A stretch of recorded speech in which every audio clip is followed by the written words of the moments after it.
O nosso assunto é cura divina, né? Esse é um assunto tão importante, podia ter mais gente participando, mas tinha que dar um jeito, irmão Natal, de quando a gente fizer isso daí, colocar no Facebook, no MS do povo e conversando, né? Gravando. Do assunto, né? As nossas próximas debates. Vamos ver se pôr um pouco de dinheiro ainda para ver se a gente faz um estúdio bem chique. Paga um cameraman. Bem, o assunto é bem polêmico, né? E às vezes até parece meio inexplicável, mas não é. Então, desde o seu batismo da crucificação, Jesus Cristo fez muitas curas. Pedro, resumindo, disse: Jesus andou fazendo bem e curando a todos os oprimidos do diabo, porque Deus era com ele. Eu conheço pastores que tomam esse versículo para ele, antes dele começar a orar, a profetizar, né? Mas esse versículo, ele se refere à divindade e o trabalho messiânico de Jesus. Por isso que nele cumpriu tudo isso. Depois da ascensão de Jesus, os apóstolos e outros discípulos fizeram em seu nome semelhantes curas e maravilhas.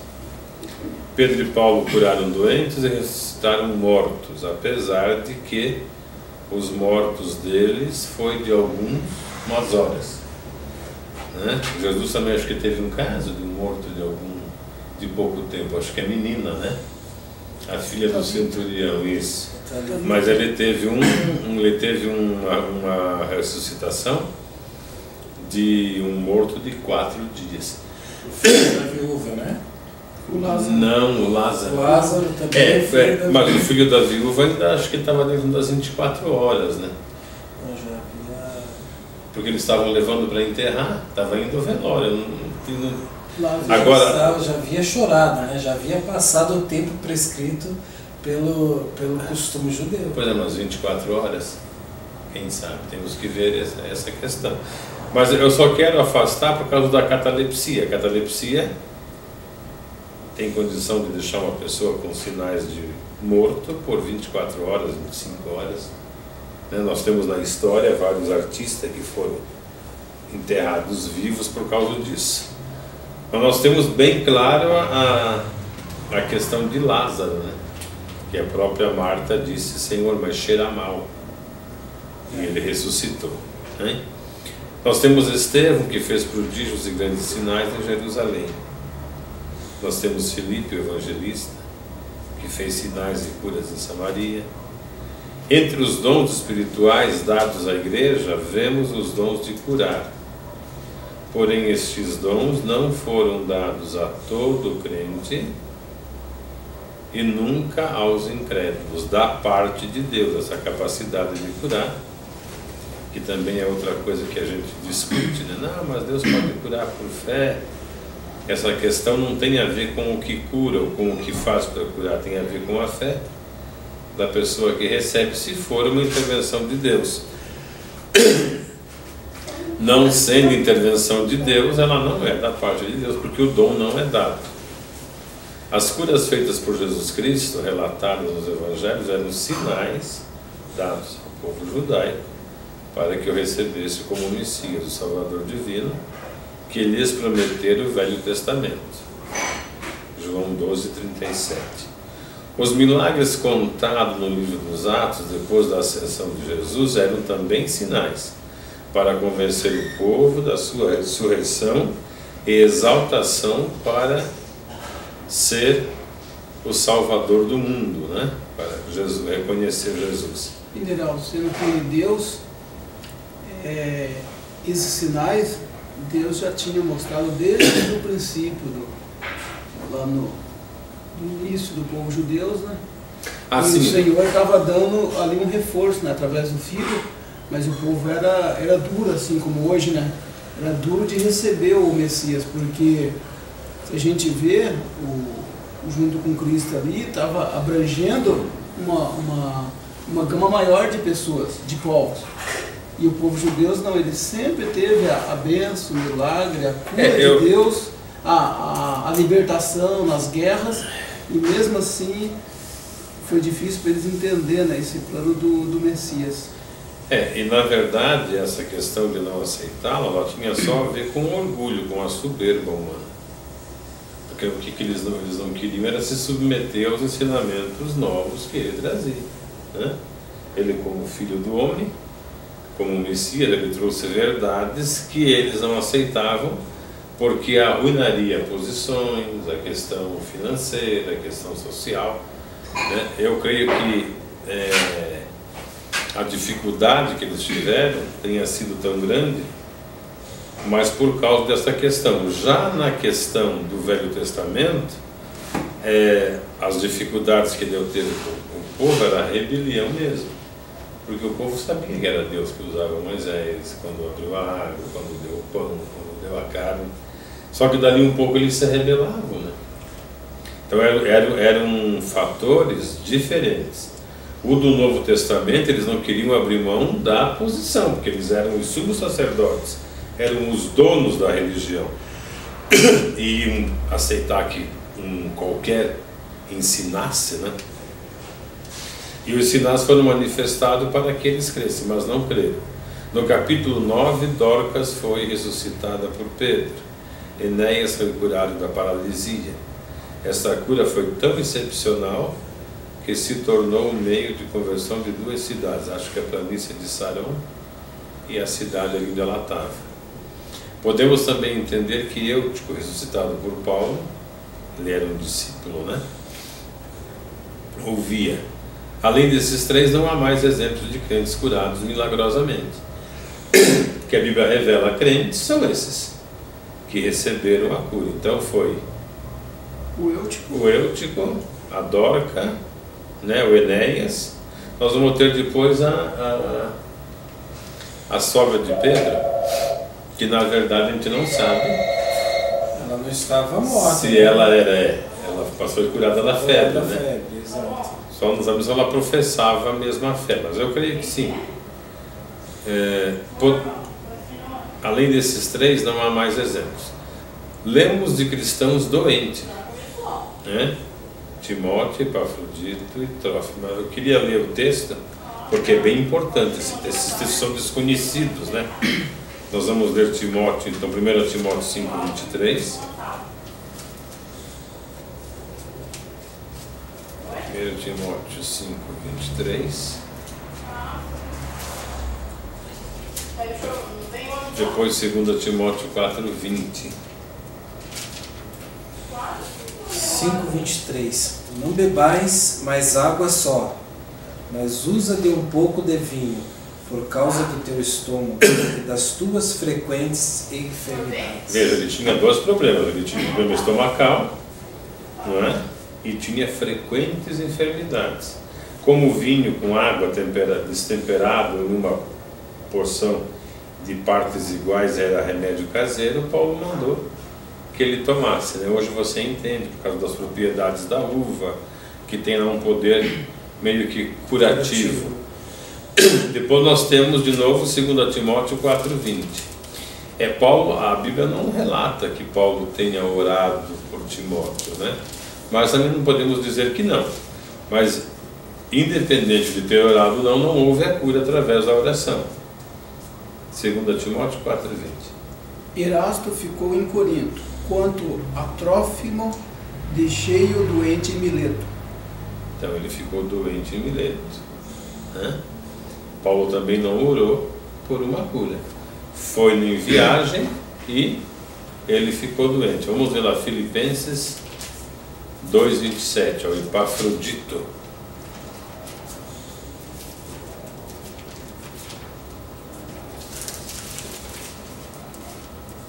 O objetivo é só que as pessoas entendam, né, que essas curas elas não fazem parte como regra infalível, digamos, totalmente necessária a aceitação do Evangelho. Vamos ler Filipenses 2:27. E, de fato, esteve doente a quase a morte, mas Deus se empiedou dele, e não somente dele, mas também de mim.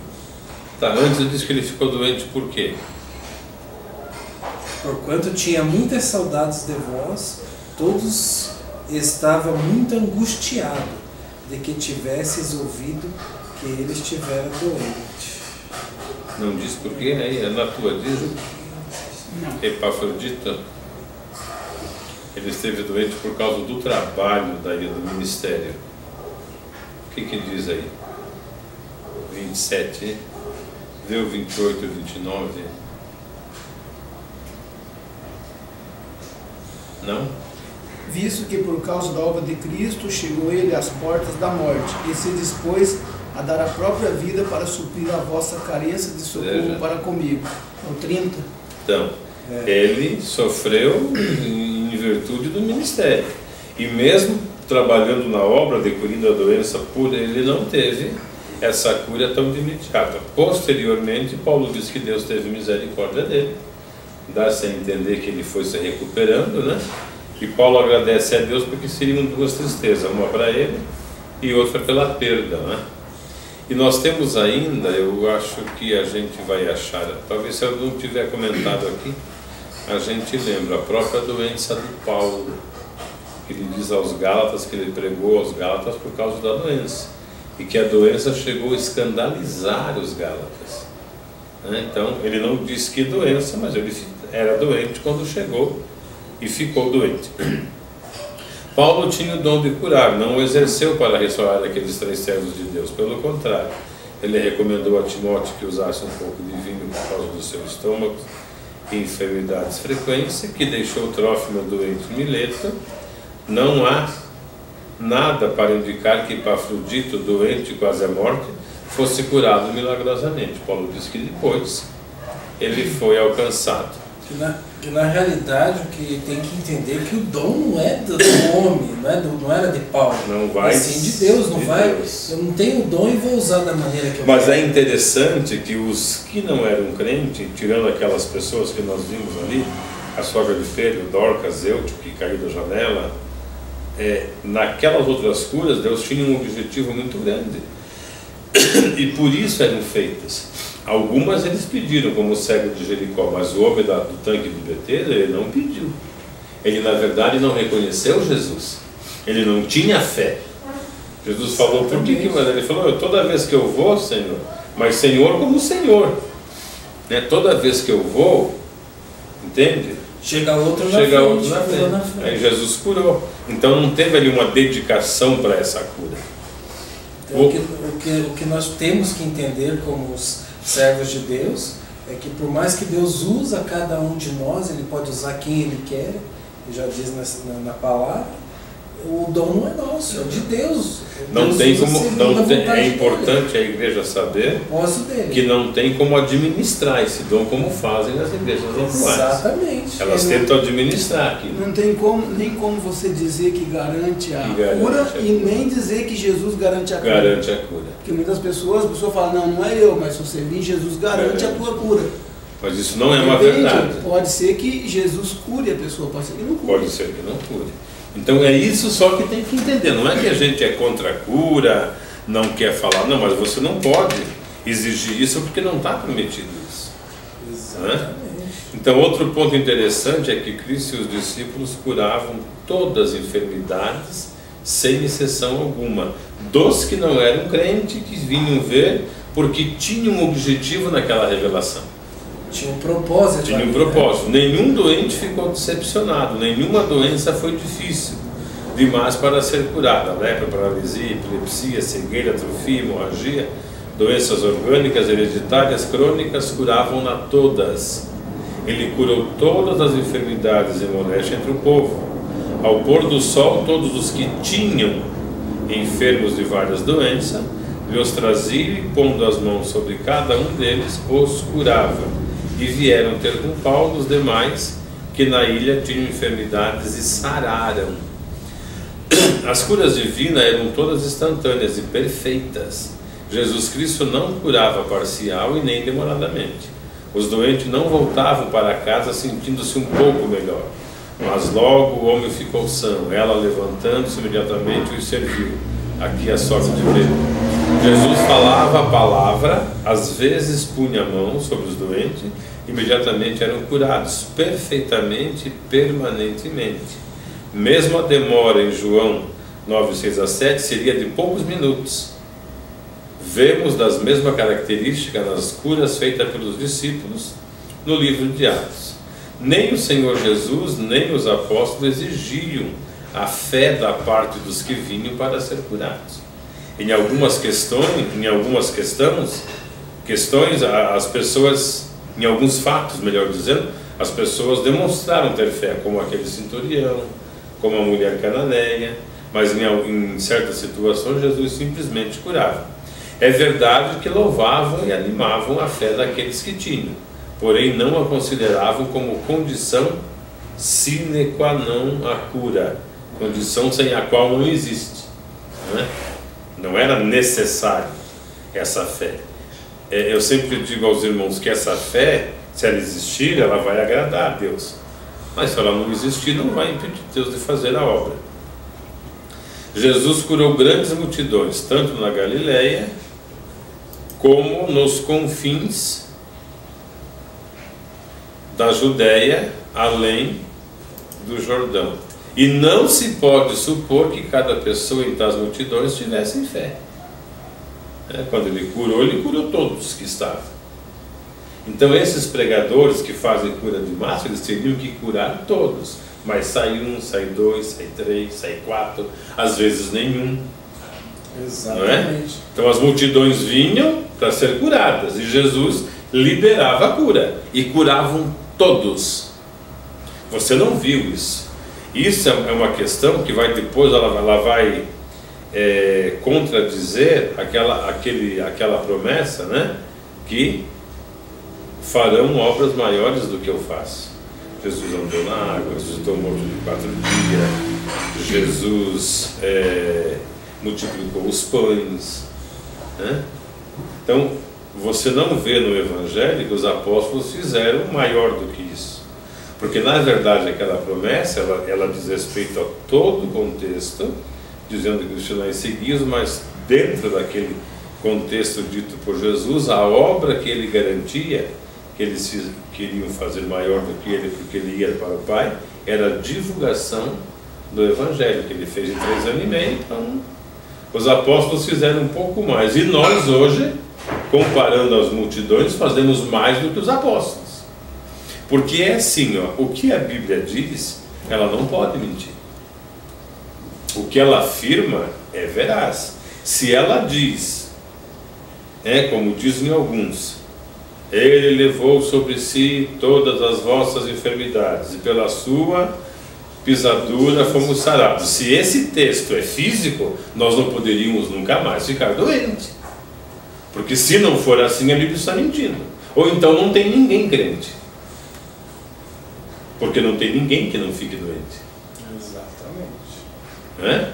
Mas até a questão da doença. Se a pessoa chega e é curado de um problema de estômago, a pessoa é curado.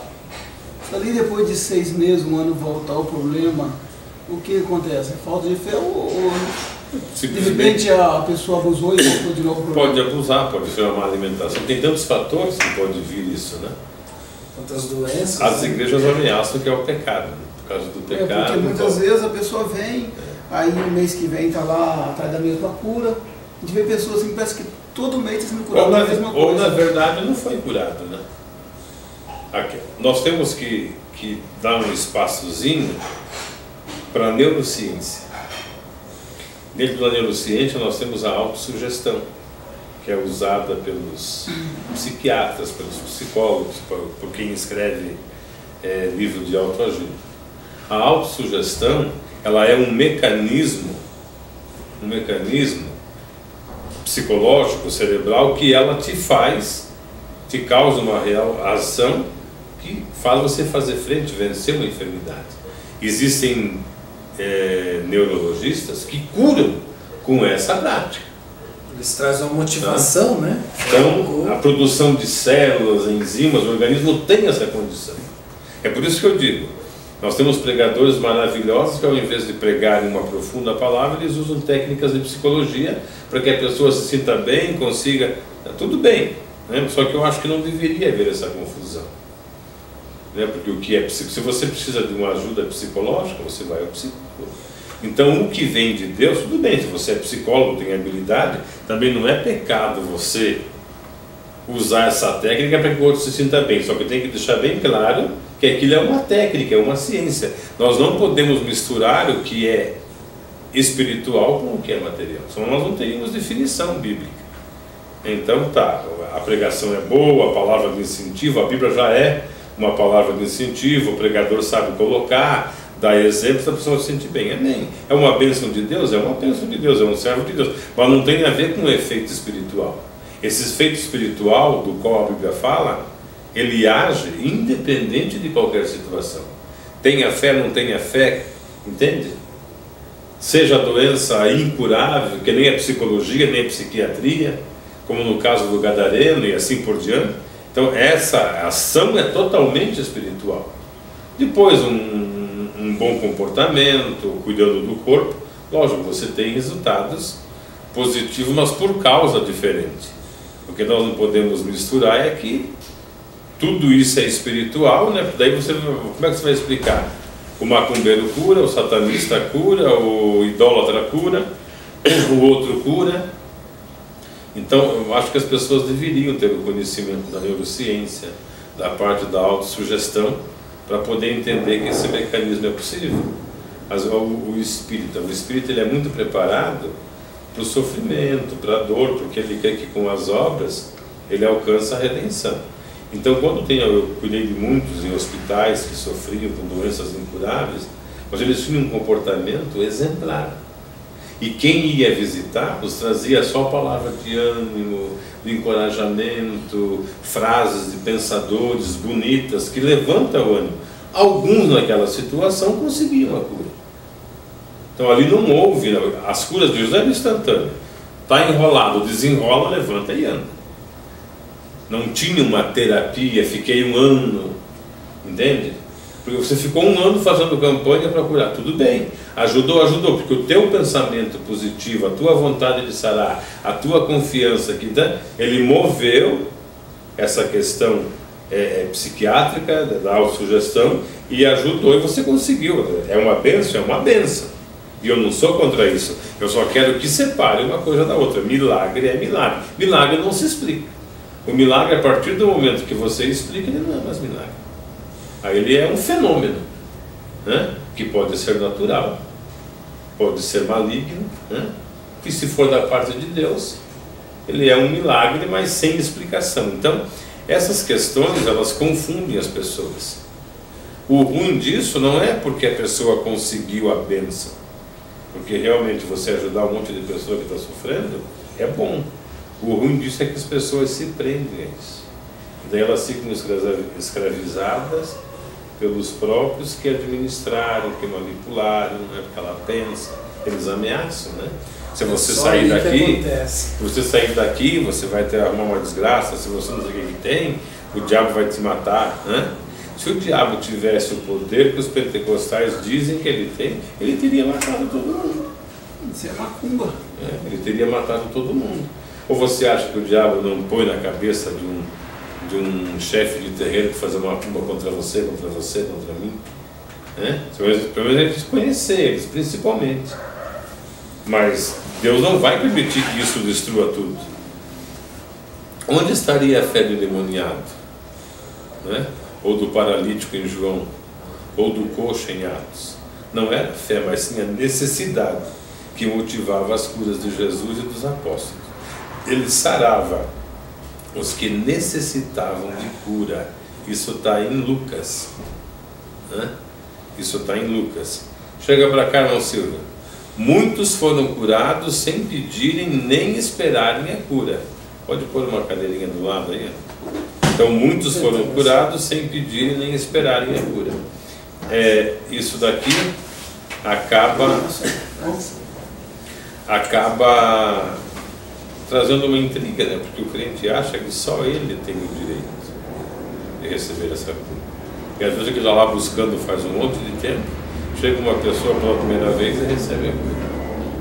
Puxa, mas Deus é injusto comigo. Não, aquela pessoa talvez, por ser a primeira vez e não conhecer o Evangelho, ela não é tão hipócrita quanto a gente. Quarta fila da cura. É o propósito de Deus, né? E também a sinceridade, né?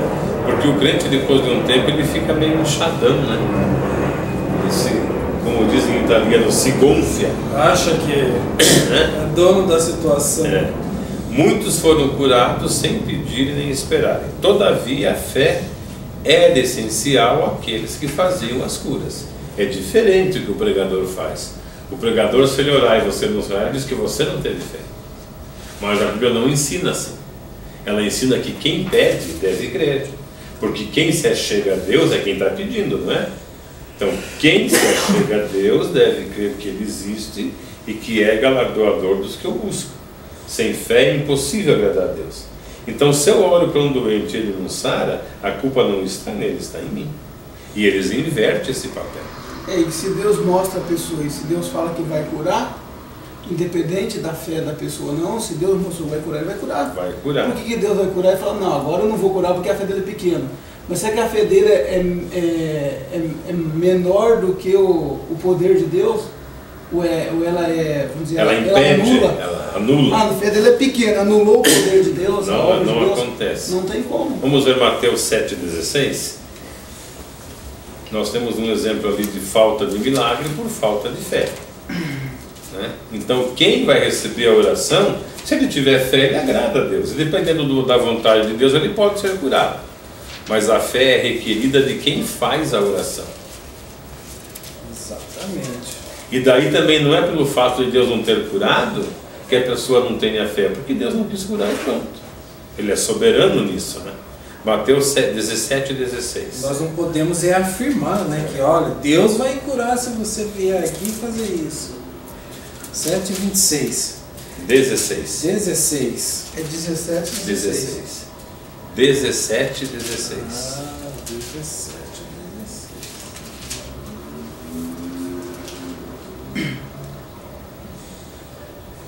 E trouxe-o aos teus discípulos e puderam curá-lo. Mas eles não puderam. E não puderam curá-lo. Repetindo. E trouxe-o aos teus discípulos e não puderam curá-lo. Lê o 18, 19, 20 e 21.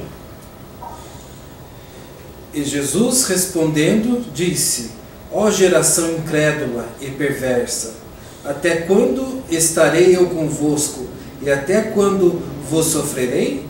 Trazei-mo aqui. E repreendeu Jesus o demônio que saiu dele, e desde aquela hora o menino sarou. Então os discípulos, aproximando-se de Jesus em particular, disseram: por que não podemos nós expulsá-lo? E Jesus lhes disse: por causa da vossa pequena fé, porque em verdade vos digo que se tiverdes fé como um grão de mostarda, direis a esse monte: passa daqui para colar, e há de passar, e nada vos será impossível. Então falta fé da parte de quem orou, não é? Agora essa fé, ela não reprova. Jesus diz que tem alguns casos em que falta oração e jejum da parte de quem ministra. É aquela questão que eu sempre digo: nós não precisamos jejuar para vencer lutas, digamos assim, normais. Cotidianas, que na verdade, o que o cristão teria que ser? Ele teria que ser um soldado bem preparado para vencer as lutinhas. Desentendimento com a família, com o vizinho, com os filhos, no trabalho, né? Isso seria uma coisa que ele deveria naturalmente, por ser espiritual, não espiritual, tirar isso de letra. Mas ele não. Ele tem que jejuar para Deus cortar a língua dele, para costurar a boca dele, para segurar os braços dele, para ele não bater nos outros. Então, em alguns casos, precisaria oração e jejum para a expulsão de demônios, porque existem castas que são mais resistentes. Então, o pentecostal, que é metido a lidar com isso, ele deve ter uma constante vida de oração e jejum. né?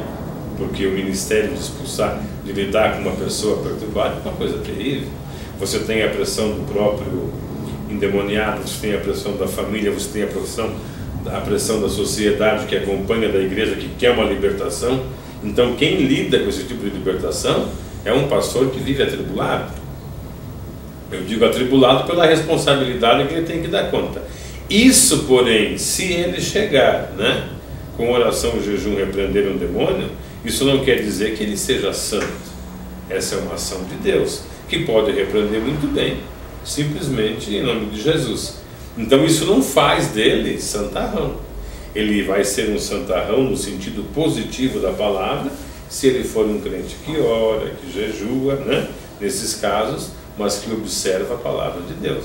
Ele ora, mas ele briga com a esposa, ele ora, mas ele maceta os filhos, ele ora, mas ele xinga o vizinho, ele ora, mas no trânsito ele quer dizer, tudo bem, a oração e o jejum que vai fazer o efeito na expulsão do demônio, na cura do doente, não garante a ele salvação. Então esse é o nosso problema, porque daí a gente cresce, é que nem vamos aproveitar aqui o irmão Silvio, é que nem um soldado, está fardado, né, revólver e tudo, o ladrão respeita, tudo bem, pô, atualmente estão matando todo mundo, mas ele fica de olho, né? Alerta, né? Mas isso não quer dizer que esse policial seja infalível, seja imortal, né, que escape desse ladrão. Então a gente tem que dar bastante valor nesse conhecimento, né?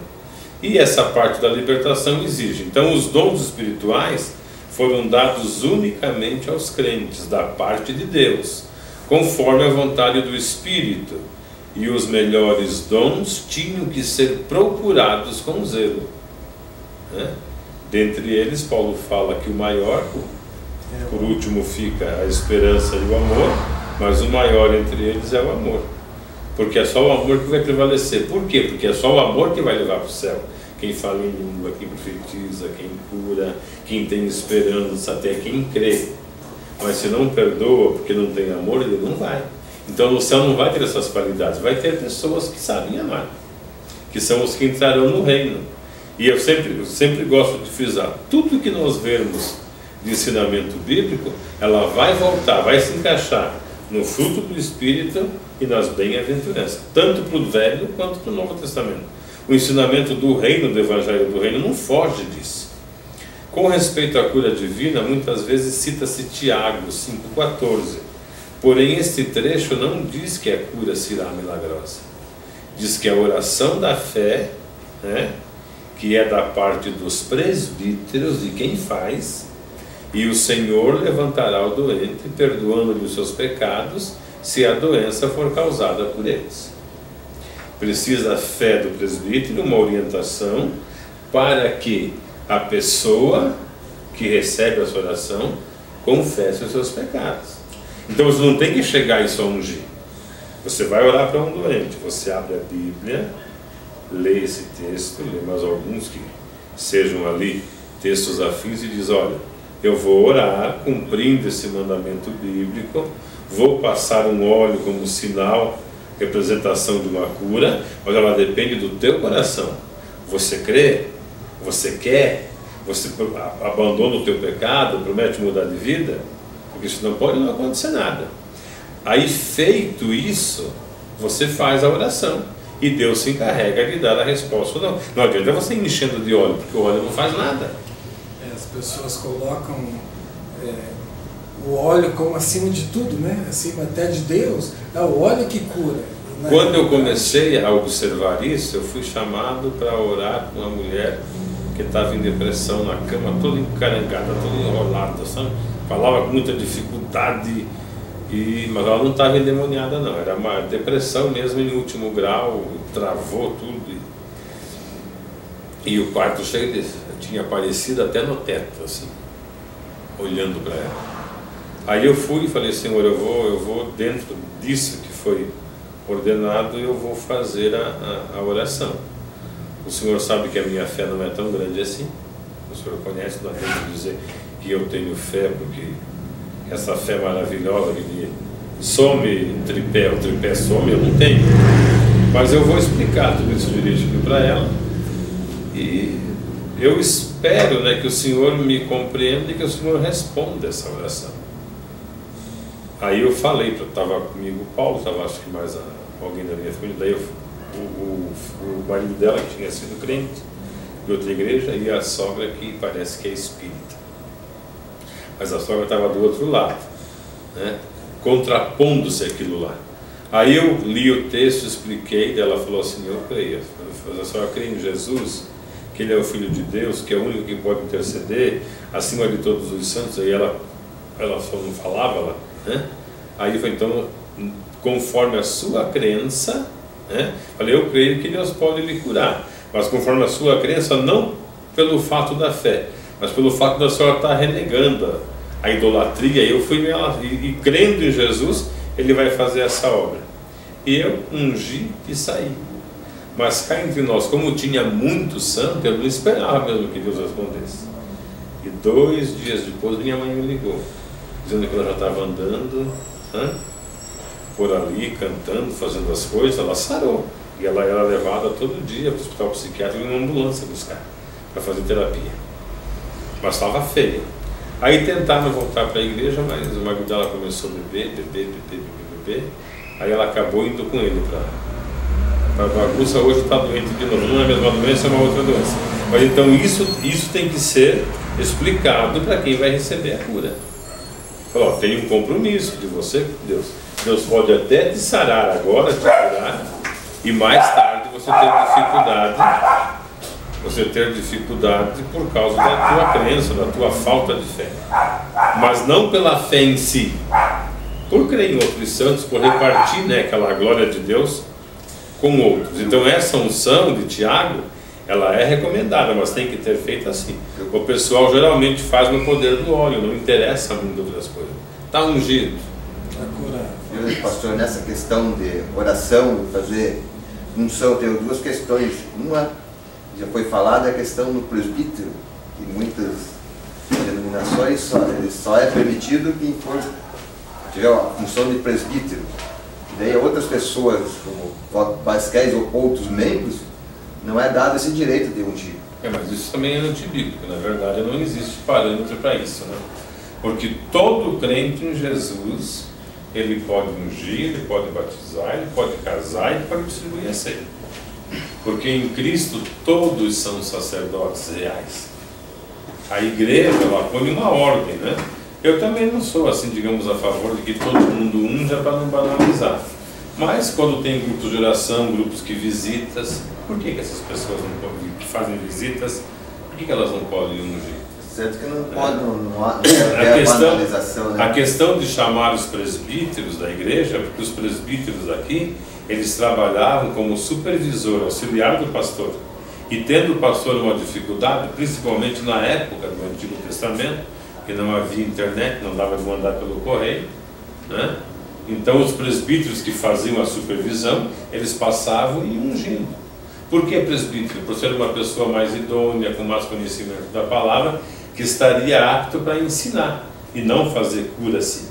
Então deve existir uma instrução, mas todo crente pode fazer isso. Esse negócio de presbítero, se fosse assim, só o presbítero. Tem que ter uma preparação, né? Se for seguir, não, mas está escrito presbítero, então o pastor também não pode ungir, porque eles têm funções diferentes. Então o pastor não pode ungir, o evangelista não pode ungir. Se você está fazendo questão de estar escrito, chame os presbíteros da igreja, né? Então só ele que pode ungir. E não é isso que a Bíblia diz, né? Na verdade, presbítero e pastor, a Bíblia coloca no mesmo ponto. Porque um só fazia supervisão, auxiliava, e o outro pastoreava. Paulo nunca foi pastor de igreja. Plantava a igreja, ensinava e ia para outra igreja. Então não tem esse problema, mas algumas igrejas impõem, né? É lógico que tem que ser uma pessoa sábia, que saiba fazer um aconselhamento, ler a Bíblia, porque só ir ungindo e o pessoal começa a crer no óleo, né? Carrega aquele vidrinho de óleo e faz sucesso com o óleo. E o óleo não tem a ver. O óleo não tem poder, né? Tem uma segunda questão quanto a essa relação aí, que houve a oração da sua parte para com a enferma. nessa questão a palavra de Deus diz que tudo que nós ligarmos na terra será ligado no céu. Tudo que nós concordarmos aqui, mas isso também, será concordado no céu. Mas isso também é uma questão textual, não é? Imagine que tudo que nós concordássemos aqui fosse ligado no céu. O céu estaria contaminado. Porque quando a gente é crente novo, a gente liga coisa boa. Mas depois que a gente está cascudo, a gente liga a exclusão do outro, a queda do outro, o fracasso do outro. Então este versículo se refere ao quê? A pensamentos que têm a ver com o projeto de Deus. Nós vamos orar, né, para sair em missão. Nós 4 aqui fazer uma missão com os índios da Amazônia. E vamos orar para que Deus seja conosco, nos abençoe, nos leve, abra as portas. Deus confirma isso, né? Vamos orar para aquela igreja fechar a porta. Vamos orar para aquele macumbeiro morrer. Deus não vai confirmar isso. Você pode pôr a igreja toda, irmãos, tem um macumbeiro aí jogando despacho na porta da igreja, vamos orar, ou ele se converte em 30 dias, some daí. Deus não vai unir esse pensamento, porque Deus quer o amor da igreja para a conversão do macumbeiro. Então, essa questão é como aquele, né? Você chegou, nós já vimos passado, os que creem em mim farão obras maiores do que eu faço, porque não é bem isso que o povo prega que está escrito, né? A gente vê que os próprios apóstolos já não fizeram obras maiores do que Jesus, que eles estavam mais, não que fossem melhores, mas estavam mais perto de Jesus do que nós. Eles conviveram com Jesus. Nós estamos 2000 anos projetados para frente. Então toda essa fé, Pedro que viu que deu um passo no mar, quem poderia ter uma fé maior do que a dele? E ele não fez obras miraculosas maiores do que Jesus. Deus trabalhou com ele em alguns milagres, nós estávamos comentando, mas foram milagres, se você for comparar, é menor. O que era maior? A evangelização. Nisso ele fez obras maiores do que Jesus, na pregação, na dissipação da palavra. E nesse sentido, a igreja atual fez obras maiores do que Jesus e do que o apóstolo, porque nós temos muito mais gente evangelizada do que naquela época, embora infelizmente nem todos salvo, né? Então tem que prestar atenção nisso. Mas eu estava assim, querendo me referir com relação à concordância ali, né? Está certo que ela tinha um grau de nível de consciência, estava orientada, mas se ela entendeu que ela tem que aceitar, se ela aceita o Senhor Jesus como o Senhor Salvador, que Ele pode curar, nesse sentido que eu estou dizendo que a pessoa pode entrar em acordo, né? Só explicando que nesse caso aí mas tudo bem, mas isso não anula a vontade de Deus. Pode ser que nós concordemos, mas Deus não. Aí ele não vai, ele simplesmente não responde, ou responde de outra forma, né? Ali, aquele milagre, na verdade, aquela resposta, eu peguei mais para mim do que para ela. Ele foi mais uma prova de que esse texto deveria ser explicado e que exigia uma participação de quem iria receber, né? Mais para mim do que para ela. Tanto é que ela tentou caminhar. Ela, na verdade, foi o marido que depois ele disse para mim que ele chegou na igreja e que ele foi tocar e o pastor falou: não toca, porque eu vi você fumando na rua. E ele disse que não era ele, que era uma pessoa parecida com ele. Falou: e você está excluído. E aí ele saiu. Ele disse: pastor, não fui eu, você deveria procurar outra igreja e não deixar de Jesus. Mas agora está lá, só oração. Então tudo bem, pode ser, mas tem que Deus estar de acordo, senão ele não opera. É na questão de foi João, Marcos e Paulo que foram fazer uma missão. Eles saíram, Barnabé, saíram juntos. A igreja orou. Lá na frente eles discordaram. Aí Paulo, como era sábio para não brigar, falou: você vai para lá e eu vou para cá. Então não estava, praticamente, Deus não uniu isso, senão iria até o fim. É a mesma coisa do casamento. Nós concordamos e Deus une. Deus não se mete no casamento. Você escolhe e você diz sim. Deus está lá para te abençoar se você estiver na palavra, você e ela. É por isso que as lutas do casamento na vida cristã, ela é responsabilidade tua.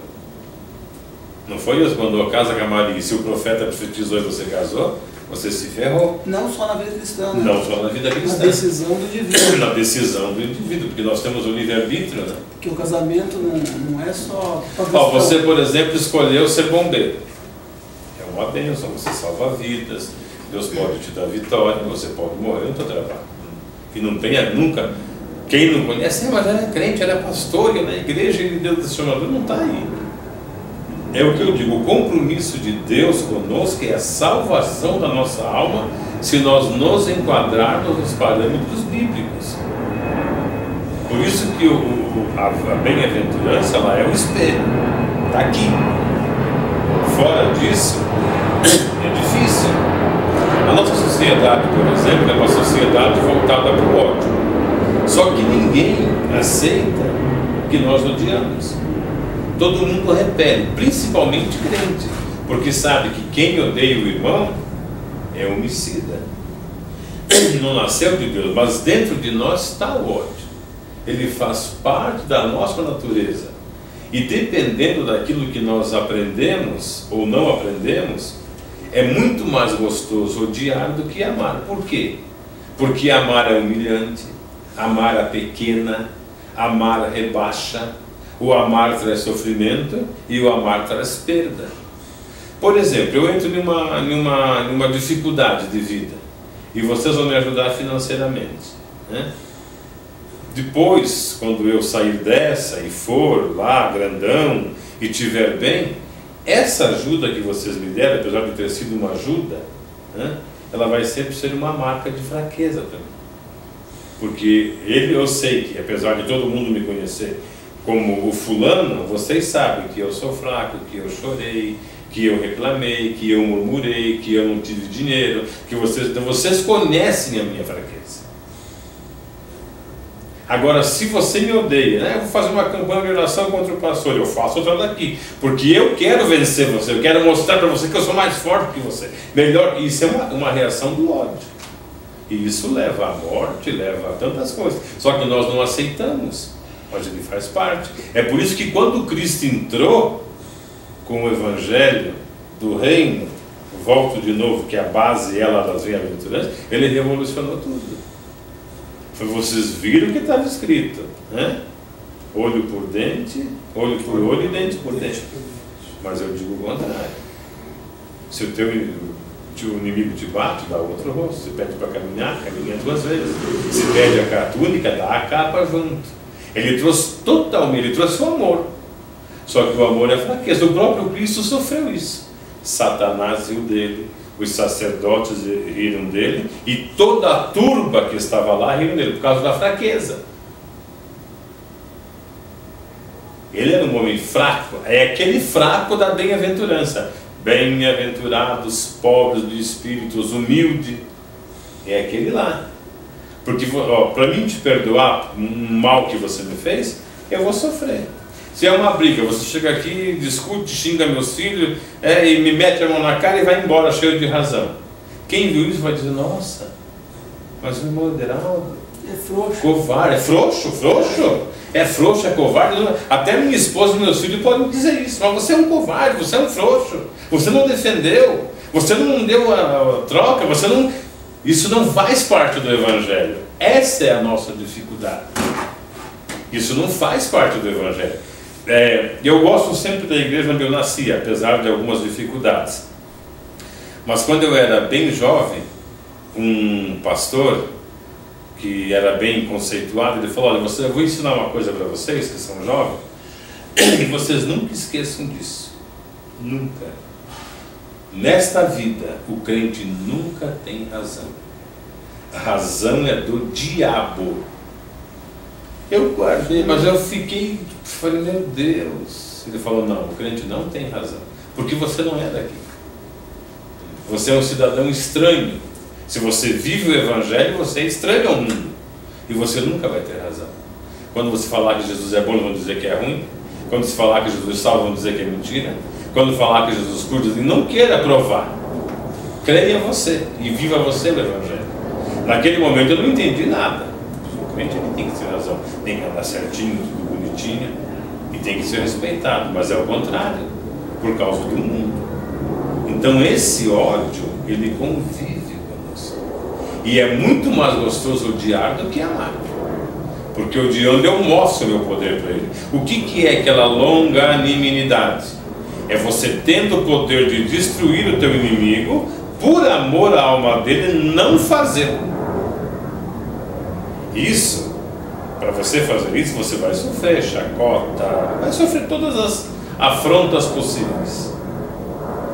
Foi o que Cristo na cruz, cuspido, chicoteado. Acho que tem até um filme que o diabo aparece rondando a turma assim, né? Olhando para ele na cruz.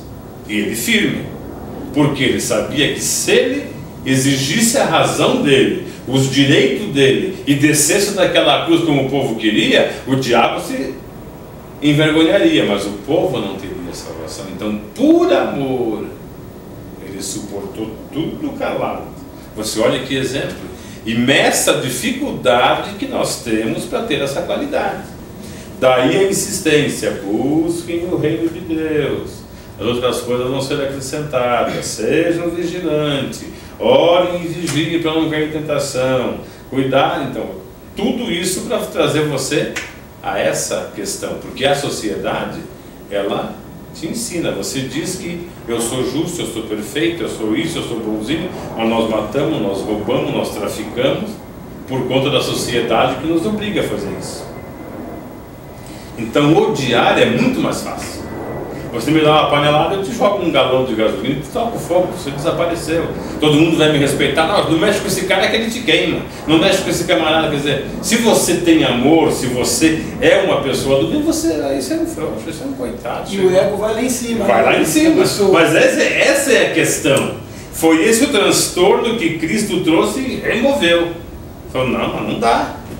Não dá, mas dá. Com o Espírito de Deus dá. É por isso que o homem carnal é carnal, o espiritual é espiritual. O problema nosso é que nós não conseguimos 24 horas estar envolvido em uma espiritualidade. Se nós passássemos 24 horas do nosso dia com esse comentário maravilhoso que nós dissemos aqui, nós estaríamos bem. Não, mas eu tenho que sair daqui, tenho que ter papel de marido, papel de pai, papel de funcionário, de vizinho, de empregado, de cidadão, e eu estou exposto. A oração, o jejum não vão adiantar. É a consciência. É a sabedoria. Né? O meu povo perece por falta de conhecimento. Se você está... filho, não, eu não posso, eu tenho que engolir isso. Eu contei o testemunho do vô da Neia. Ele foi levado por um crente para um terreno que não mata na altura dessa casa. Falou, você roça e planta, porque ele sabia que o velho trabalhava, ele era crente. Falou, você planta meio a meio. E Deus abençoou, rapaz. Deus abençoou, que era igual, a minha sogra disse que era igual a terra de Canaã. Cana dessa grossura, batata desse tamanho, mandioca enorme, abóbora que ficava de pé. Aí ele não quis dar metade. Mas ele não falou. Para enxotar o vô da Neia de lá, o irmão José, ele pegou o caminhão e tocou na roça. Passou do lado que ia ser dele, do vô, né? Aí ele perdeu a razão. Ele falou, olha, eu vou passar a mão na foice e vou tirar o pescoço. Você está pensando o quê? O vô, daí a vovó falou, não, você não vai trocar a tua fé a troca disso daí. Nós deixa ele lá, o terreno é dele, deixa ele lá. Nós vamos embora. Arrumaram as coisas e saíram. Não tinham para onde ir. Foram morar embaixo de árvore. Jogaram um lençol, jogaram coberta para se livrar dos bichos. A minha avó da Neia, ela pendurava as panelas no galinho de mamona.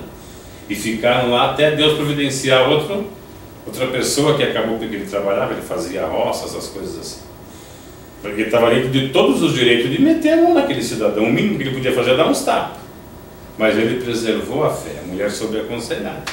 Se é uma mulher mundana, ela não tem que ir lá e meter a mão. Elas fazem, você não vai dizer nada, ele me xingou, você não vai bater nele, porque isso faz parte da natureza que Jesus veio para transformar. O que eu tenho para falar é que normalmente quando nós aceitamos o Evangelho, Nós pensamos que a parte maligna do nosso ser já está excluída. Mas não está. Mas não está excluída, não porque tá. nós temos a natureza humana continua em nós. Ainda que nós nasçamos de novo, ainda nós estamos vivendo aqui na Terra. E o que predomina, vamos dizer, a verdade é que predomina a nossa vida carnal. É o que diz Paulo. Nós temos que lutar constantemente contra isso. É o pecado que está então, em mim. Nós não podemos nunca esquecer.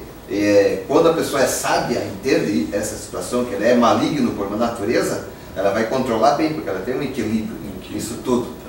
Ela tem que buscar isso. Na verdade, não é questão de ser maligno por natureza, é ser humano, porque a qualidade é humana, né? Mas é por causa da queda, né? Veja bem, isso é por causa da queda. O maligno ele mata, rouba. A pessoa pode ter raiva, pode ter ódio, pode ter o quê, mas esse é um sentimento humano. Mas a questão é que está contido. Aquele que nasce não, ele tem a condição de conter. Desde que o ser humano caiu lá no Jardim do Éden, ele teve a condição de conhecer o bem e o mal. Então está. A questão é o seguinte. Mas não pequeis, né? A questão não está só no crente, né? Porque tem crente que no começo ele vai bem, depois ele acostuma e ele já não observa mais isso. É por isso que no final da jornada vai ter muitos reprovados, não vão ser poucos. Olhando para esse lado, esse foco que traz o Evangelho, vai ser salvo o mínimo. Porque as pessoas elas vão nesse embalo, não, porque Deus me abençoou, porque hoje eu sou o que sou, porque o Espírito é comigo. Dentro disso tudo está um orgulho. É por isso que Paulo diz: o que é que você tem que você não tenha recebido? E se você recebeu, por que é que você se comporta como não tivesse recebido? Tudo que tem dado foi. Se for bondade é do Pai das luzes, e se for maldade vem do maligno. Mas nas duas situações você não tem nada, você é um coitado. Então essa realidade, ela as dificuldades que nós com o Evangelho que temos, que nos foi revelado, nós tínhamos que vencer com palavras, com ideias, com atos, a psicologia, a filosofia, toda a ciência. Mas nós não fomos capazes de fazer isso. Por quê? Porque nós não atentamos para esse ensinamento. Os filósofos debatem isso há muito tempo. A raiva, o medo, a vaidade, a inveja. A Bíblia ensina tudo isso. O que ela faz, o que ela pode, o que ela não deve. Mas a gente atenta aos bens materiais. Por isso, buscar primeiro o reino dos céus. Muitas vezes não, ele quer vencer aqui, quer vencer ali. Existe uma ordem, né? E o culpado disso é a igreja, porque a igreja incentiva o membro a ser materialista. O pastor seria para quê? Para essas horas, para ensinar, para trazer essa palavra, para aconselhar. Nós teríamos um mundo muito mais melhor. Muito mais melhor. Usando aí o adjetivo que em português não é aceito, né? Usando o advérbio para aumentar o adjetivo, mas em outras línguas, como espanhol e italiano, você pode dizer isso com bastante propriedade. Mais melhor, melhor do que o melhor. Né? Mas se nós não observamos, são poucos os que observam, muito poucos. Mas é por falta de conhecimento, é porque ninguém ensina. Se você ensinar, você terá um resultado, porque o povo vai reagir. Mas nessa fúria que estão de enriquecimento, de poder, de manter o seu império, de manter-se sustentado pelo Evangelho, que não é bíblico também, eles fazem essas atrocidades espirituais e não ensinam o que tem que ensinar. E o problema, acho que talvez seria de aceitação, né? Aceitação. Para você aplicar cura divina, prosperidade, lota a multidão. Para você fazer esse mesmo ensinamento, são pouquíssimos. E é demorado, vai 5, 10, 20 anos você agregar um povo. Mas pequeno. até nisso Deus deu exemplo. Jesus multiplica o pão e o peixe, tinha 5.000. Falou de uma coisa espiritual, a carne e o sangue dele ficou com 12. Só não foram embora porque tinham um entendimento um pouco. Vocês não querem ir? Não, só o Senhor tem palavra de vida eterna. Então esse conhecimento é que está desqualificado. Você não tem isso pregado, você não tem isso ensinado. Você tem, seja bondoso, seja isso, o que tem que perdoar, mas não há essa ação. É o que eu digo, o ódio ele predomina, ele vai ficar na gente. Ele vai ficar na gente. Porque ele te traz um prazer, como disse o irmão Natal, o teu ego sobe, eu sou macho, eu sou homem, comigo é assim. Eu dito. Né? E aquele pobre e humilde, ele não é assim. Só que o mundo olha ele como um fracassado. Jesus foi visto como um fracassado. O próprio ladrão falou: se você é mesmo, desce daí e me salva. Como é que você é filho de Deus? Nem você pode se salvar. Fracassado. E ele podia fazer tudo aquilo. Ele falou para o Pedro, falou: você pensa que eu não poderia chamar 12 legiões de anjos, 76 mil, né, considerando 6 mil cada legião? Coloca a tua espada aí, porque com quem confere com ferro vai ser ferido. Ainda pegou a orelhinha e colocou. Então você veja, essa sociedade atual, ela deturpou tudo. E a igreja, que tem o trabalho, tem o dever de mostrar, esse espelho está se ofuscando. Ela corre disso, porque ela quer acompanhar o quê? O progresso da sociedade. Ela não está fazendo essa ascensão em direção ao espiritual. É o mesmo, digamos assim, a mesma paralela, ascendente, mas em direção ao material e não ao espiritual. Aí isso vai sendo ofuscado. As pessoas não aprendem. A pessoa aprende assim, que crente é vitorioso. Eu sou crente, aqui eu tenho que ser melhor do que todos os vizinhos. Se tiver um macumbeiro aqui, ele tem que se sujeitar a mim. Eu não admito que ele seja comerciante, eu não tenho dinheiro para comprar pão. Eu não admito isso, eu tenho que ser melhor do que ele. Mas esse ensino não é bíblico. Hoje, com esse fato, e nós, os verdadeiros servos que quer viver a palavra de Deus, está em maus lençóis. Está em maus lençóis. Como é que ele vai aprender lá na sua congregação que tem que viver dessa maneira, que tem que doar-se? E outra questão, e exemplos para isso. Tem muitas pessoas que querem fazer, mas elas não sabem como fazer. Mas você sabe, tem um desejo. Você sabe então que... nós temos uma sinuca de respeito, como é que a pessoa vai sair Mas dele? você sabe que me maravilha, da mesma forma que maravilhou-se Jesus. Porque Jesus, ele também teve o mesmo problema que a gente. Só que uma vez ele falou: Senhor, eu te dou graças, porque tu escondestes isso do sábio e do ricaço e do grandão, mas tu revelaste os pequeninos. Nesse meio, apesar de não ter pessoas, você tem, é mínimo, mas você tem irmãos que entendem o Evangelho assim. Ele está lá sob aquele jugo, sendo explorado, mas ele entende o Evangelho assim. E graças a Deus que ele se comporta assim. Ele só não fala, sabe, se ele falar, rola o pescoço dele, mas ele entende e ele vive assim. Tem muitos irmãos que vivem assim. Exemplar, né? Exemplar. Porque eu conversando com você vê, né? E quando essa pessoa, quando você traz uma palavra dessa, ela não te contradiz, ela concorda com você. Ela continua no sistema por uma questão, infelizmente, de impotência, né? Não tem, mas ela pensa, ela entende e ela age. É por esses que Deus vem estendendo o tempo, por causa dos escolhidos. Esse tempo foi abreviado. Os escolhidos são esses, e não são muitos, são poucos.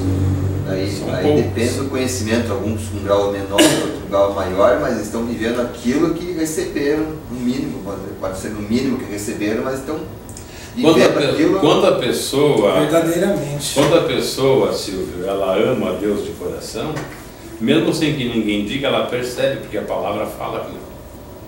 Ela percebe que ela tem que ser diferente. E eles estão por aí.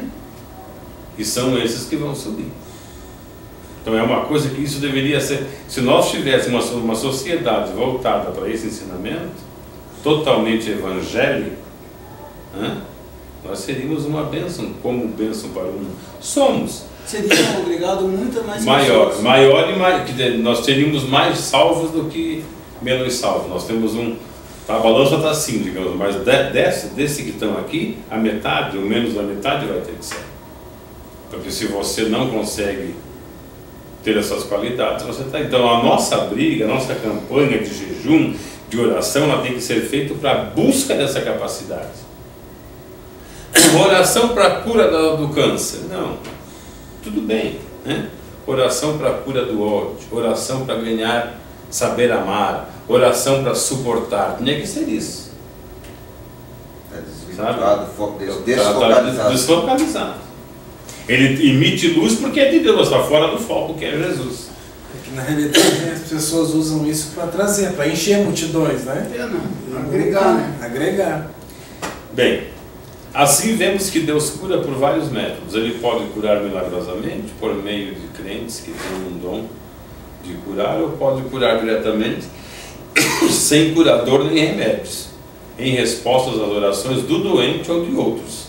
Também ele pode curar por meio de remédios.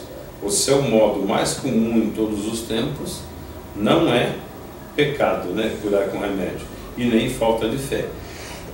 Cita Isaías quando manda fazer a pasta lá de figo, né? E Lucas, Timóteo, né? Paulo mandando ele tomar um pouco de água com vinho. Entretanto, acontece muitas vezes que, apesar de oração, fé e santidade da parte do doente e dos seus irmãos, não apraz a Deus curá-lo, independente disso. Às vezes nós estamos, está tudo certinho, nós queremos, ligamos, mas Deus não quer curar. Foi o que fez com João. Eu não digo para vocês que João, dias antes, meses antes, ele afirmou que aquele era o Cristo? Depois, quando ele estava lá vendo aqui, ele falou, mas será que esse era? Ele teve dúvida. Se realmente é. Porque ele não esperava para ele aquele ministério. Ele afirmou, eis o Cordeiro de Deus que tira o pecado do mundo, para todo mundo. E depois falou para Jesus, sou eu que tenho que ser batizado pelo Senhor, e nem o Senhor a mim. Aí depois na prisão, de outro dia, ele ia rolar o pescocinho dele, acho que esse não é o Messias, senão não estaria aqui. Ele não entendeu a profecia que Deus pôs na boca dele, que foi cumprida, com ele foi cumprida literalmente. Convém que eu diminua, que eu desapareça e que ele cresça. Ele desapareceu.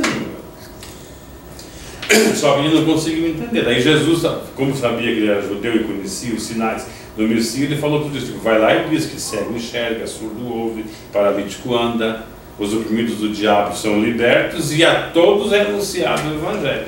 Aí a gente está bem nítido a condição humana da pessoa, que somos seres humanos. Né? Ele afirmou com revelação dias antes e depois ele se confundiu. É a natureza cristã. Então, Deus é que comanda e a palavra é dele. Apraz curá-lo, apraz. Se não apraz, ele não cura. Nem por isso ele está castigando, né? Nem por isso a pessoa está em pecado. Existem aí vários fatores. Tem várias maneiras que o Senhor se apresenta fazendo a obra, né? Curando, libertando. Ele não pega uma maneira só para que não seja criado uma doutrina em cima daquilo. Mas já, mesmo ele fazendo assim, já foi. Temos ele curando através de uma saliva, através de papo, através de posição de mãos, através de alguém tocando nele, através de uma palavra, através de um pedido que chegou lá na casa. Daí, falando nessa situação aí de cura, eu tenho uma experiência comigo mesmo, porque eu padeci de uma enfermidade durante 22 anos, incurável. No início da minha fé, eu tinha um grande desejo de conhecer Deus. Eu apenas lia a Bíblia, não conhecia nada sobre cura, libertação, poder da palavra, nada. O que eu queria era ter uma experiência com o Senhor Deus, sobrenatural. Então, um dia de serviço, durante a noite, eu passando por Isaías 53, no verso 4, 5, quando ele diz lá, verdadeiramente o Senhor tomou sobre si as nossas enfermidades, levou sobre si as nossas dores, e pelas suas feridas fomos sarados. Quando chegou nessa frase, sarados, parece que acendeu uma luz na minha cabeça, um insight, uma revelação, dizendo, é mesmo, então eu estou entendendo agora que eu estou curado dessa enfermidade, que eu estou, naquele exato momento não aconteceu nada. Porém o fato, 2 horas após, quando eu fui dormir, que já era meia-noite, o quarto, o todo escuro, só estava eu e meu companheiro, ele na outra cama e eu na minha. Eu acabei de deitar, meu corpo ficou todo assim reto, meus braços para frente, enrijecido. Na hora que eu comecei a sentir o poder de Deus vindo pelos meus pés, o corpo todo vibrando desde as pontas dos pés, e um calor assim agradável do fogo do Senhor Deus veio subindo desde os meus pés, veio pelas minhas pernas, veio meu tronco, meu abdômen, e chegou no meu tórax, por aqui parou. Naquele exato momento, no escuro, eu vi sair uma figura, um formato humano assim, espiritual, mais escuro do que o local onde eu estava ali. Então essa é uma manifestação que eu tive, que eu não sabia nada dessas coisas sobre cura. Isso é importante pelo seguinte: esse texto ele é usado hoje para garantir a cura física de todo mundo. Os pregadores que usam a cura divina como alavanca para o seu sucesso, eles usam esse texto. Porém, esse texto ele não se refere à cura física. Se ele se referisse, a Bíblia estaria mentindo ou não existiria crente. Porque tem crentes que ficam doentes, todos e alguns morrem. O que se deu com você? Na verdade, a tua enfermidade era espiritual. Tanto é que você viu essa situação. Essa garantia de Isaías 53, ele levou sobre si todas as nossas enfermidades e pelas suas pisaduras fomos sarados, é a garantia da sanidade, né? Da saúde da alma, do espírito. Esse é infalível. Se você é crente, o teu espírito é são, porque ele levou isso, né? Observando. Também pode, pela fé, Deus operar fisicamente, não é uma regra, mas é bem interessante que você conta, porque a tua enfermidade ela era espiritual. E você alcançou não pedindo cura, você alcançou simplesmente com o fato do desejo de querer Deus. Era uma alma sedenta, uma alma aprisionada, que buscava salvação. E sem que ninguém te... Você vê como Deus trabalha? É por isso que eu digo, tem os pequeninos que Deus conserva. Sem que ninguém te diga, tem que fazer campanha, tem que jejuar, você na tua ansiedade, no teu Deus te curou, te libertou. E por isso hoje ainda você tem essa característica de querer saber a verdade. Porque tem uns que entram na cura divina, ou na solução do problema financeiro, e descansam naquilo, e daí só vai falar que vai querer aquilo. O espiritual não importa muito. Mas é interessante o testemunho. Eu, quando estava, depois disso, eu comecei a aprender sobre cura divina. E eu passei por essas fases aí. Quando eu peguei alguns livros que falam sobre esse verso de Isaías 53, 4 e 5, eu também comecei a acreditar nesse verso daí. E como alguém estava me ensinando, eu comecei a espiritualizar isso aí. Dizendo que todas as enfermidades, só eu citar esse verso, e pela minha fé, eu acreditando que aquilo ali não existia mais na minha vida, aquilo ali já não existia, então eu estava curado. Então eu passei por esse processo também depois, de acreditar que nesse verso, todas as doenças que atacassem a físicas, mesmo aquelas do cotidiano, gripe, eu citando esse verbo, eu já tinha começado a usar com talismã. Mas depois eu passei por vários processos que hoje eu creio assim, se Deus quiser ele cura, se Deus não quiser, como está escrito em 1 João 5, 14, que nós vimos ali os obreiros doentes, nós vamos ver o próprio Paulo, que tinha uma doença terrível segundo ele. Bem, o cristão não tem direito de reclamar a perfeita saúde, como alguns ensinam, nem de ser curado, e a doença não é necessariamente o fruto do seu pecado. Ela pode ser, mas não é regra. Ora, há muitos pregadores hoje em dia que pretendem fazer as mesmas curas divinas e apostólicas que vemos na Bíblia. Atraem muitos doentes desejosos de serem curados como Jesus curava, e alguns ficam de fato curados. Mas será que os tais curadores fazem realmente curas divinas? No sentido de serem milagrosas, além do poder dos remédios humanos? Examinemos tudo retendo bem. Tessalonicenses. Não devíamos condenar o que não entendemos, nem tampouco aceitar tudo o que se faz em nome do Senhor. Curas e milagres são feitos hoje por espíritas, por budistas, por padres, por santos, por católicos, também por adeptos da assim chamada ciência cristã e por pregadores de diversas seitas evangélicas. Parece claro que as curas feitas por religiões anticristãs, espiritismo, budismo, catolicismo, ciência cristã, não pode ser de origem divina. A autossugestão provocada no doente pela sua fé no sentido de crer naquilo, não aquele dom de Deus, em qualquer pessoa ou objeto conforme a religião do curador, explica a maior parte das curas. Esse é um fato E é o que alavanca a ciência ser contra a igreja. Porque como os crentes não discernem isso, eles dizem que milagres só Jesus pode fazer e assim por diante. Realmente o milagre neotestamentário, como Jesus fez, é só ele que pode fazer. Mas essa autossugestão, que é uma dos fenômenos criados pelo nosso cérebro, que é a autociência, a neurologia científica estuda, ela produz isso. Nós temos neurologistas que curam através desse pensamento positivo. O padre Trevisan, ele chegou a escrever livros a respeito disso. Então, cuidado com tudo isso. Se ela é uma cura, ela é espiritual, e a pessoa foi realmente agraciada, a pessoa é crente, no sentido geral da palavra. Não crente que vai à igreja, que dá oferta, que dá dízimo, que faz campanha. Crente, igual nós falamos com aquelas qualidades. Senão ele é mais um enganado, né? Há neurologistas que fazem semelhantes curas, porém não as ligam à religião.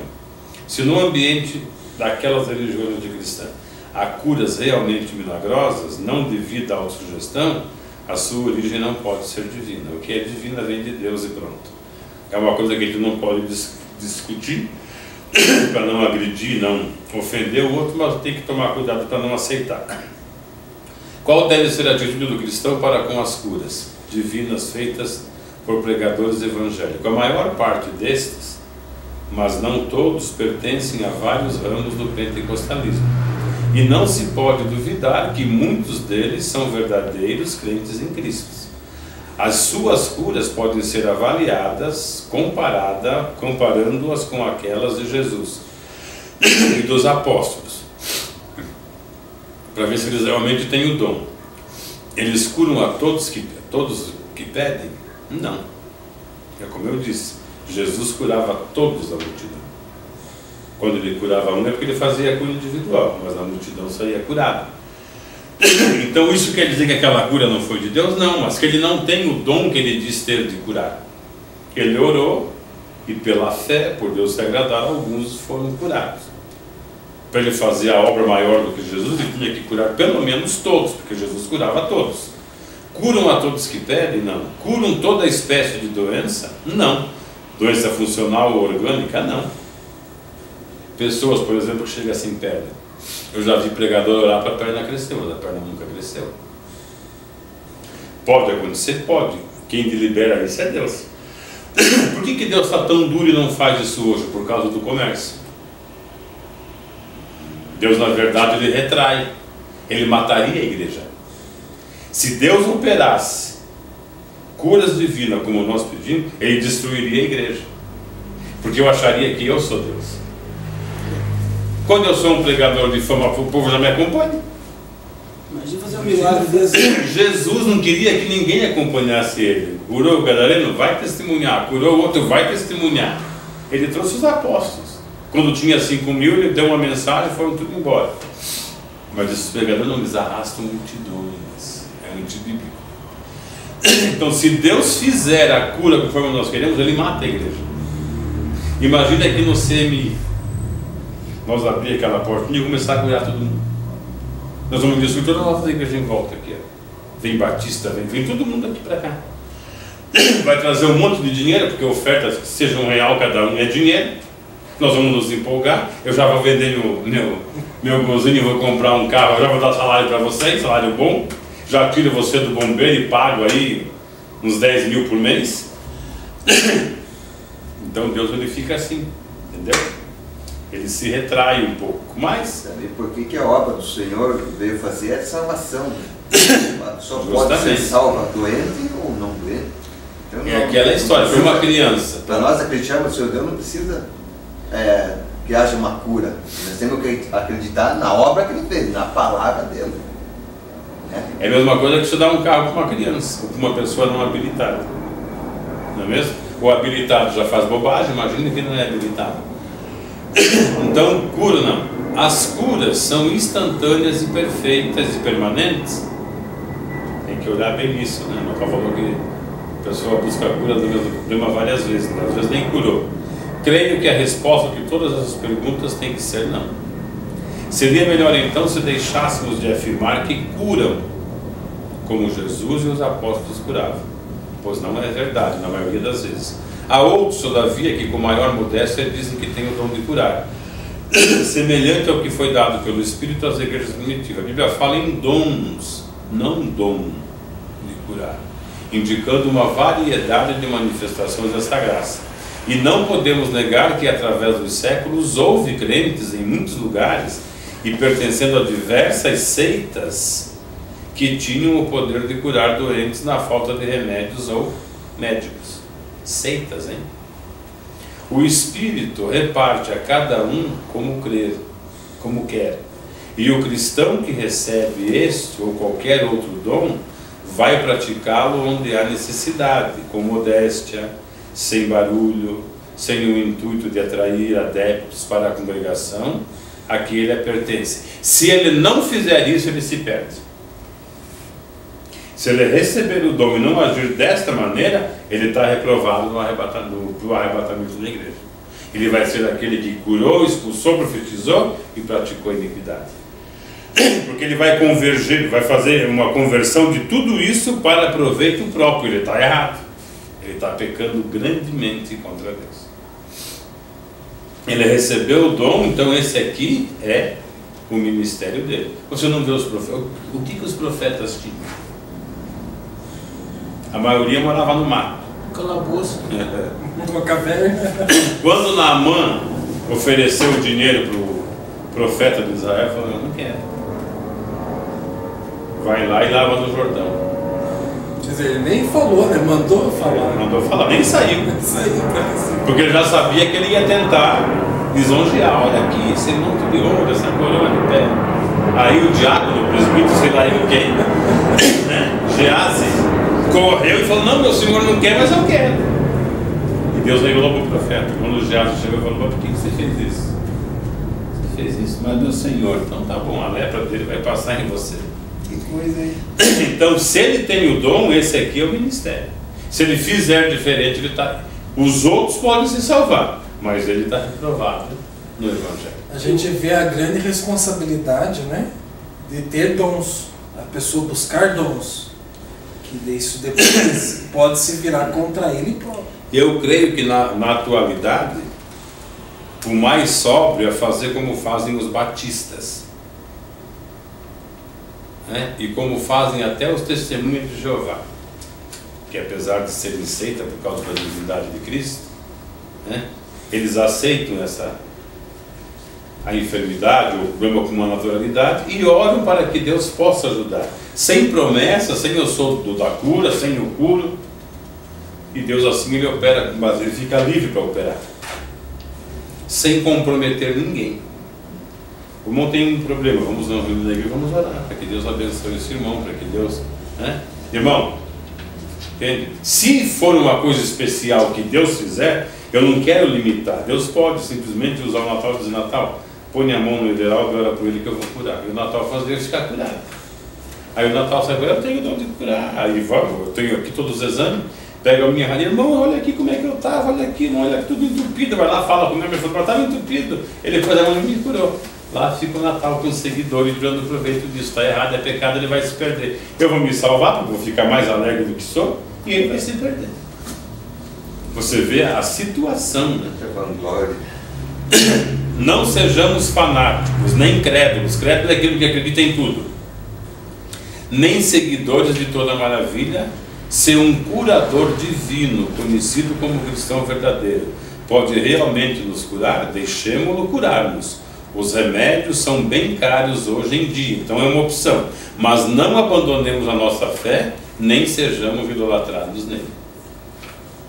Aí depois aqui tem um resumo, né, das diversas igrejas. Que o dom é de Deus, não o dom é de Deus. Eu quero aqui ver a Bíblia, ver se eu vejo de Paulo quanto a Trófimo.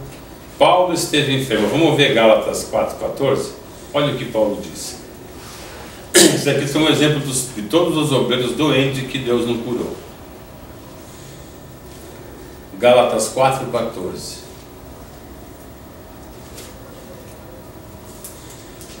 E posto que a minha enfermidade na carne vos foi uma tentação, contudo não me revelaste desprezo nem desgosto, antes me recebeste como anjo de Deus, como o próprio Cristo Jesus. Como diz na tua, né? E não rejeitastes nem desprezastes isso que era uma tentação na minha carne. Antes me recebestes como... Lê o versículo antes, que ele fala que pregou para os gados por causa da doença. É um antes? Vamos lá. Vós sabeis que primeiro vos anunciei o Evangelho, estando em fraqueza da carne. Lê lá o teu, Senhor. Vós sabeis que vos preguei o Evangelho a primeira vez por causa de uma enfermidade física. Veja. E depois? Pode ler outro de novo. Posto que a minha enfermidade na carne vos foi uma tentação, contudo, não me revelaste desprezo nem desgosto. Antes me recebeste como anjo de Deus, como o próprio Cristo Jesus. Veja, Paulo tinha uma enfermidade terrível, ele não diz o que é. Há muita especulação, uns dizem que era o olho, porque mais para baixo ele vai dizer: eu creio que se vocês pudessem, vocês arrancariam os próprios olhos para me dar, né? Mas tem uma contradição bem forte, que é quando Deus cura, cura. Então se quem é que orou para Paulo? Foi Ananias, né? Se Ananias orou, Deus curou e curou de uma vez. Tem outros que dizem que era depressão, por ele ter aquela vida muito sacrificada. Tem uns que dizem que era ataque epilético, porque algumas traduções dizem que escandalizava a doença dele. Tem outros que dizem que era por ele ser fraco demais, então eles exploram.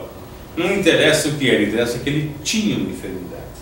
Não é ao espinho na carne que ele se refere, porque lá no espinho da carne ele diz: a saber, um anjo de Satanás para que me profetiasse, tinha um motivo, para que eu não me gloriasse pelas profundas revelações que recebi. Se ele se gloriasse, se orgulhasse, ele perderia a salvação. Então Deus proveu tudo já, e ele era um deles. Epafrodito, que esteve gravemente doente, quase à morte por causa da obra, e assim por diante. Vai fazer aqui, temos ainda o caso de Jó, né? Que mesmo sendo justo e fiel, e isso afirmado pelo próprio Deus, ele passa por aquela aflição colocada por Satanás. O grande servo de Deus Isaac, que sofria da vista quando envelheceu, e podia muito bem ser igual Moisés. Ser igual Moisés. Saber distinguir entre Jacó e Esaú. Esses e outros exemplos poderiam ser citados para mostrar que homens de Deus fiéis e santos foram vitimados por doenças e enfermidade. O pentecostalismo no Brasil chegou ao início do século XX. As primeiras igrejas foram a Assembleia de Deus, Congregação Cristã. Nessas igrejas da ênfase era o batismo com o Espírito Santo, falar em línguas estranhas. Nos anos 50 inicia-se no Brasil a chamada segunda onda do pentecostalismo, com o seguimento das igrejas do Brasil para Cristo, Deus é amor, e principalmente a chegada da igreja do Evangelho Quadrangular. A importância da chegada da IEQ é que ela trouxe algo novo para o cenário pentecostal brasileiro: a ênfase na cura divina. A cura divina está presente em toda a Bíblia. Iniciou-se com Abraão, quando este orou para a cura de Abimeleque, rei de Gerar e sua família, que vai contar a história. Vamos pular. Abraão orou e Deus que sarou Abimeleque e as mulheres desses voltaram a ser férteis, já que Deus havia tornado estéreis para mostrar ao rei filisteu todo o seu poder, conforme está escrito. Ninguém duvida da intimidade de Paulo com Deus, mas ele conta que pediu 3 vezes a cura do que chamava de espinho na carne, mas não foi atendido. Paulo também escreve a Timóteo e diz, aqui vai repetir: não sabemos, nós vemos que Paulo era um homem usado por Deus em curas divinas, e que com certeza ele não deixaria de orar pela cura de Timóteo, de Trófimo, de Epafrodito. Eliseu orou a Deus e o filho da Sulamita voltou à vida. Mandou Naamã mergulhar 7 vezes no Jordão e foi curado da lepra. Mas o mesmo Eliseu morreu de uma doença, conforme está escrito em 2 Reis 13:14. Será que ele não orou para que Deus curasse ele mesmo? O mesmo Deus que livrou maravilhosamente Pedro da prisão não livrou Estevão da morte. O mesmo Deus que quebrou as correntes que prendiam Paulo e Silas não agiu para livrar Tiago da mão de Herodes. E naquela mesma situação, na mesma ocasião, salvou Pedro da prisão. Nem por isso os apóstolos passaram a acreditar menos em Deus. Pelo contrário, cada vez que um fato desse acontecia, a igreja era fortalecida e os irmãos tinham mais ânimo para lutar pelo Evangelho. Os períodos de perseguição sempre purificaram a igreja, porque só permaneciam nela os verdadeiros cristãos. Por isso que hoje a mistura é muito grande. Para que aconteça a cura divina, dizem que são necessários 3 fatores juntos: a fé de quem vai receber, a ministração, a fé de quem vai ministrar e a vontade de Deus. Mas esta regra nem sempre é a verdade. Por exemplo, quando se ora pela ressurreição de alguém, o morto não pode usar a sua fé. O mesmo se aplica a alguém em coma. Não devemos jamais orar para a cura de alguém com desconfiança ou preocupado se Deus vai curar ou não. Nosso dever é orar e orar com fé. Estamos vendo no Brasil o surgimento do Ministério da Cura Divina. Sabemos que cura divina é um dom que Deus nos concede, mas atualmente virou um ministério, já que existem igrejas onde a única pregação é a cura.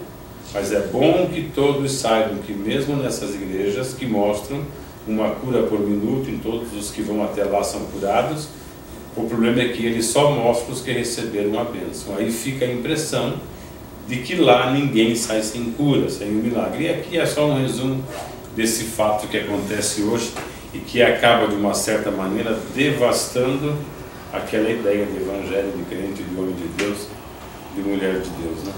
E a gente vê bem claro que todas as curas divinas na Bíblia teve um propósito de Deus, apresentar a sua majestade, a sua magnitude, né? A sua soberania sobre os homens, não para proveito. E ele está disposto a curar hoje, mas isso não é a primazia do Evangelho, isso é secundário, segundo a sua vontade. Então, tem um risco nisso tudo aí, quando a pessoa começa a acreditar muito na cura divina, porque a própria palavra de Deus diz que nos últimos dias o inimigo viria fazer sinais e prodígios. E já está, né? Essa é uma Por que você acha, irmão Silvio, que cresceu o budismo, o espiritismo e tudo que é ismo, digamos, fora do Evangelho? Por causa das curas, por causa das bênçãos materiais, das supostas bênçãos materiais, né? Porque não, a yoga mesmo é um meio de cura para tudo. E ela cura por causa da autossugestão. O organismo consegue reagir. A yoga cura a maior doença do século, que é a depressão, a ansiedade. O que nada cura, a yoga acaba curando. Aí não tem milagre, é uma questão de raciocínio de inteligência humana que pode contribuir. Então nós temos que estar atento a tudo isso. Eu vejo não que você não pode até se beneficiar desse raciocínio de ter uma autossugestão, mas você tem que saber separar. Né? Foi você que foi comigo lá na lanchonete do irmão Joaquim, que disse que tudo era pensamento positivo, então ele entrou numa igreja que é assim, eu falei, não, tudo bem, você ter um pensamento positivo é uma coisa, né? Eu, esperando a morte como vivo, né, eu tenho um pensamento positivo que eu morrendo eu vou com Cristo, né? Mas isso não vai, se isso me curasse eu não estaria doente. Ou você acha que eu não quero ser curado, que eu gosto de andar com essa cordinha, que eu não queria estar, mesmo para esse trabalho que eu estou fazendo aí, poder visitar, sair, que estaria muito mais enganjado do que está hoje. Eu não posso, estou limitado, mas nem por isso eu sou triste, nem por isso eu desgostei, nem por isso eu descreio em Jesus. Eu sei que o que Ele guardou para mim está guardado, né? E eu vou fazer dentro das minhas possibilidades, não faço além do que eu posso. Isso eu sou muito claro, digo, Senhor, não me deixa vir dor porque eu não faço mais nada. O Senhor sabe que eu sou chorão, que eu reclamo e sou chorão mesmo. A Néia é muito mais forte do que eu, ela aguenta tudo calada, eu não. Quando eu vejo que o negócio está ficando feio, eu deixo mais feio ainda, né? E Deus tem me sustentado, tem me dado graça. Eu não tenho medo de morrer, né? Eu gostaria de espalhar, ou que alguém, né? Que por isso a reunião, a intenção é essa, porque lá é mais difícil, devido a interesses diferentes, né? Então, que alguém conseguisse levar isso. Para alguns, não conseguimos fazer para todos, quem sabe, né? Se a gente consegue unir e passar essa mensagem de uma forma mais disseminada para que outros ouçam. Mas conscientizando 4, principalmente nós, eu vim a Deus e amor, esse aqui veio da Brasil para Cristo, aquele veio da Cruzada, você era da Adventista, então são ideias totalmente diversas, diferente daquilo que realmente o Evangelho ensina. Não que nós gostemos, pratiquemos, ou que nós fizemos o que não devíamos fazer, mas nós fomos ensinados assim. A minha base todinha de Evangelho para a conversão era aquilo. Apesar que quando eu fui buscar eu não estava doido, eu estava oprimido, triste, consciente, mas eu queria ter felicidade, alegria, queria ter uma âncora para me firmar, e eu não tinha nada.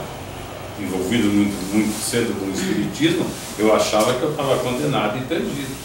Me envolvi com 8 anos com o Espiritismo, e fiquei até os 13 anos fazendo coisa. Quando eu tinha 13 anos, eu fazia coisa que só adulto já tinha feito. E eu fazia no Espiritismo, porque eu estava no meio, e eu que era muito curioso, eu queria participar.